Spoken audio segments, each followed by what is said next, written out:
Action. Priyanka please शांत हो जाओ। देखो मैं तंग आ गया हूँ रोज रोज तुम दोनों की झगड़े से। कभी माँ तुम्हारे बारे में कंप्लेंट करती है, कभी तुम माँ के बारे में कंप्लेंट करती हो। मुझे अब तक एक बात समझ में नहीं आ रही डियर कि तुम मेरी माँ से इतना नफरत क्यों करती हो।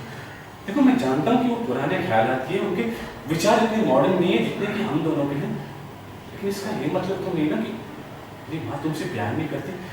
वो मेरी माँ है, तुमसे बेहतर मैं उन्हें जानता हूँ।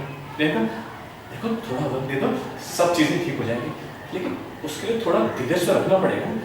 प्लीज शांत हो जाओ और दोनों एक दूसरे से झगड़ा करना बंद कर दो।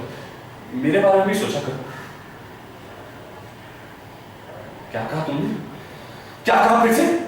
देखो मेरी बात कान खोलकर सुन लो। ये बार बार है ना, मुझे डॉक्टर के पास जाने के लिए मत बोलो, मेरा दिमाग खराब होता है। मैं तंग आ गया हूँ बार बार तुम्हारी बात सुन के। डॉक्टर के पास जाओ, डॉक्टर के पास जाओ, डॉक्टर के पास जाओ।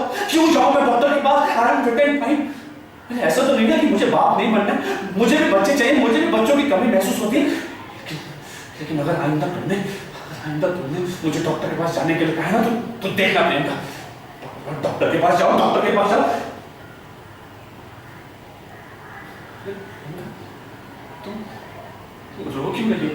प्लीज रोना बंद करो। मैंने तुमसे वादा किया ना कि बच्चा हो जाएगा। देखो मुझे भी बाप बनने, मुझे भी बच्चे की कमी महसूस होती है। प्लीज रोना बंद करो प्लीज। क्या घर छोड़ के? नहीं प्रियंका, ऐसा क्यों बोल रही हो? देखो मुझसे कुछ गलती हुई तो मुझे माफ कर दो। घर छोड़ के जाने की बात मत करो।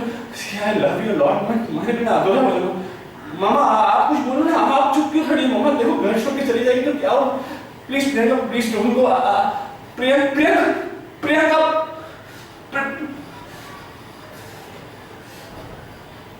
देखा माँ आपने? देखा कितनी मगरूर औरत है, मेरे बारे में नहीं सोचती, मुझे छोड़ के चली गई। अगर मैं कैसे रहूँ माँ इसके बगैर? आपने सही कहा था माँ, इस सरदर्द का सिर्फ एक इलाज है। मैं ना माँ इसे अपने हाथों से बेरहमी से मार दूंगा। देखना बेरहमी से, तब जाके अगर आएगी इसे। आप चिंता मत कीजिए, मैं इसका दिमाग ठिकाने पे लगा के आता हूँ। आप आराम से बैठ जाइए, मैं आता हूँ। अपने आप को समझती क्या है औरत?